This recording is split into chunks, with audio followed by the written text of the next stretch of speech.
आप सभी लोगों का स्वागत है सुपर कोड एनिमेशन चैनल पे। और ये मेरे चैनल की पहली वीडियो है।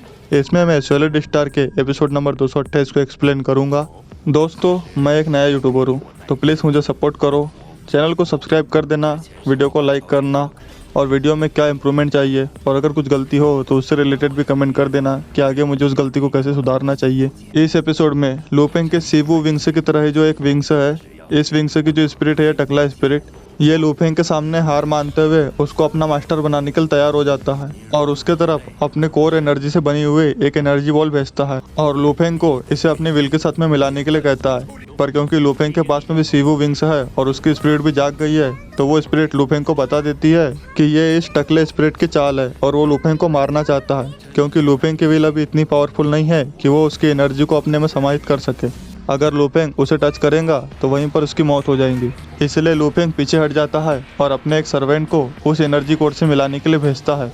पर जैसे वो सर्वेंट उस एनर्जी कोर के कांटेक्ट में आता है, वैसे वो एनर्जी कोर से बहुत सारी एनर्जी ब्लेड निकलती है और उस सर्वेंट को काट कर टुकड़े टुकड़े कर देती है और धूल में मिला देती है। ये देख के लू फेंग भी बहुत ज़्यादा गुस्सा हो जाता है और वो अपने शिवू विंग्स के स्पिरिट को, जो कि बहुत पहले से ही इस टकले स्पिरिट की एनर्जी को एब्जॉर्ब करना चाहती थी, उसको इसकी एनर्जी एब्जॉर्ब करने की परमिशन दे देता है। इधर इस टकले स्पिरिट को नहीं पता था कि लू फेंग के पास के शिवू विंग्स ने भी स्पिरिट को जन्म दे दिया है और लू फेंग का आदेश सुनने के बाद में लू फेंग के स्पिरिट वाले शिवू विंग्स वहाँ पर चले जाते हैं जहाँ पर इस टकले के स्पिरिट एनर्जी थी और वहाँ पर जाकर सभी ब्लेड एनर्जी को एब्जॉर्ब करने लगते हैं।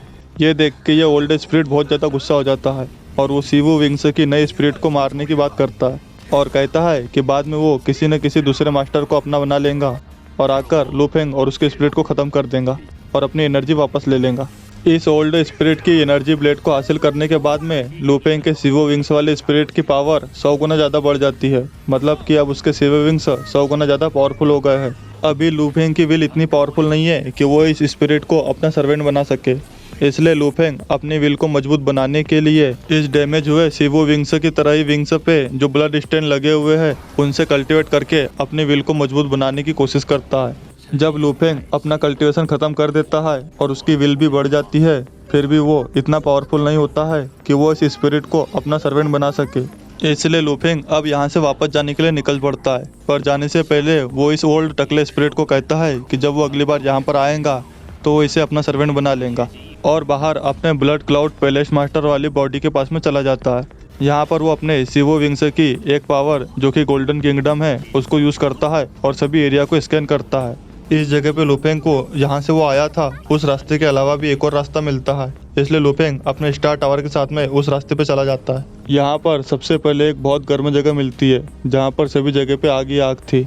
यह आग इतनी पावरफुल थी कि किसी भी नॉर्मल यूनिवर्सल मास्टर को आसानी से जला के मार सकती थी।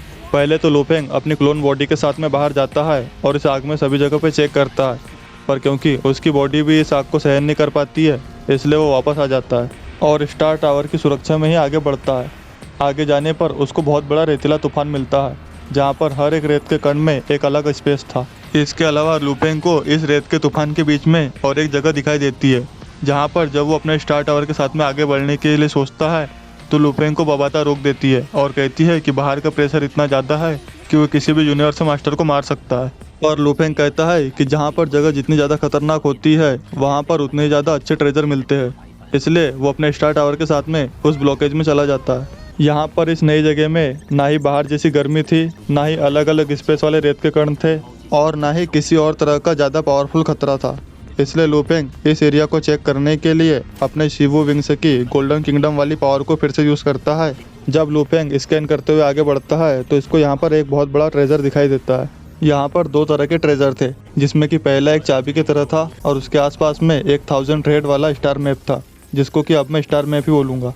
लू फेंग बबाता और अपनी क्लोन बॉडी के साथ में इस ट्रेजर को हासिल करने के लिए बाहर चला जाता है। वहाँ पर वो ध्यान से देखता है कि ये एक 1000 थ्रेड वाला मैप है। ये 1000 थ्रेड मैप उस मैप से भी ज़्यादा पावरफुल और बड़ा है, जिसके लिए ओरिजिनल यूनिवर्स में सभी पावरफुल बींग्स एक दूसरे से लड़ने के लिए तैयार हो गए थे। लू फेंग इन दोनों ट्रेजर को लेने के लिए आगे बढ़ने वाला था कि तभी उसके ऊपर दबाव पड़ने लगता है और यहाँ पर एक बहुत पावरफुल बींग का अवतार आ जाता है। उस बींग की जो पावर यहाँ पर बची हुई थी उसी से यह अवतार बना था। वो लू फेंग को बताता है कि चाबी जैसा वाला जो खजाना है उसका नाम कॉस्मिक वेसल टोकन है और दूसरा 1000 थ्रेड वाला मैप है। जिस भी पावरफुल बीइंग को इसके बारे में पता चलेगा वो इसके लिए लड़ने के लिए तैयार हो जाएगा। और मेरा ये टोकन अपने खुद के एक अलग स्पेस से जुड़ा हुआ है। मैंने अपनी पूरी लाइफ में जितने भी ट्रेजर कलेक्ट किए थे वो सभी उसी स्पेस में रखे हुए हैं और किसी भाग्यशाली को ही बाद में वो सभी मिल जाएंगे। और मैं आशा करता हूँ कि जो सीक्रेट आर्ट मैंने क्रिएट करी है वो आगे भी ऐसे ही चलते रहेंगी। और उसके अवतार के डिसअपियर होने से पहले वो लू फेंग से कहता है कि ये यूनिवर्स ओशन बहुत ही ज़्यादा विश्वासघाती है, तुम अपना ध्यान रखना। उसके गायब होने के बाद में लू फेंग उसके तरफ देख के एक बार प्रणाम करता है और उसके 1000 थ्रेड वाले मैप और यूनिवर्स वेसल टोकन को अपने पास में रख लेता है। फिर बबाता उससे कहती है कि हमने यहाँ पर बहुत सारी चीज़ें हासिल कर ली है, अब हमें यहाँ से और ज़्यादा अंदर नहीं जाना चाहिए। इसके बदले हमें अपना ध्यान उन वाइट विंग्स को हासिल करने में लगाना चाहिए। तो लू फेंग सोचते हुए कहता है कि पर उन वाइट विंग्स को ठीक होने के लिए बहुत सारे मटेरियल की ज़रूरत है। तभी उसको मैसेज आता है कि उसे जायंट एक्स फाउंडर की तरफ से बुलाया गया है। और जब वो वहाँ पे जाता है तो देखता है कि यहाँ पर ह्यूमन रेस के बाकी पावरफुल बीइंग्स भी पहले से आ गए हैं।